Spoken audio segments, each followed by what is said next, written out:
December 14, 2002, 11:47 p.m. The last customer of the night sat alone, nursing his beer. Mrs. Park glanced at the clock behind the bar. Almost midnight. Time to close up shop at her small beer house in Garabon Dong, Guro district. "We're closing," she called out, wiping her hands on her apron.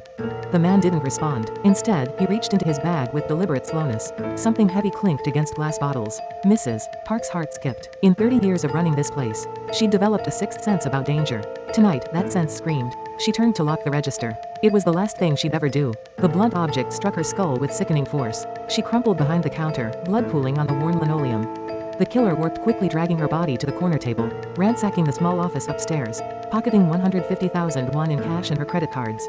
By morning, Mrs. Park would be found by her nephew. By then, her killer had vanished into Seoul's maze of back alleys, leaving behind only fragments, tiny pieces of fingerprints, too small for 2002's forensic technology to read. Detective Choi stared at the cold case file, its edges yellowed with age. 5 months, that's all they had left before the statute of limitations ran out forever. 15 years of dead ends, false leads, and sleepless nights.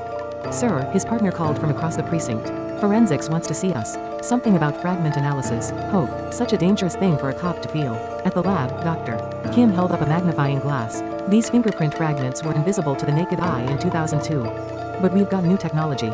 Now enhancement algorithms that can reconstruct partial prints from microscopic evidence." The computer hummed as it searched the national database. Millions of prints flashed across the screen in seconds. The face that appeared belonged to Chong Yun-soo, 47, construction worker. Previous arrests for assault and theft, but nothing that suggested murder.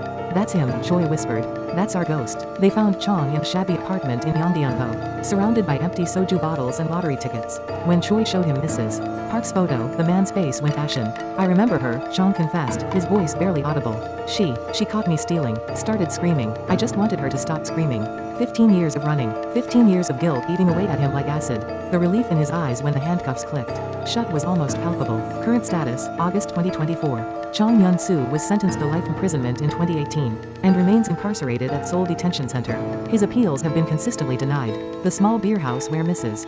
Park died was demolished in 2019. A 24-hour convenience store now stands in its place. The case became a landmark in South Korean forensics, demonstrating how microscopic evidence could solve decades-old murders. The fragment fingerprint technology used to catch Chong has since cracked over 40 cold cases nationwide. Mrs. Park's family finally held a proper memorial service in 2017, 15 years after her death.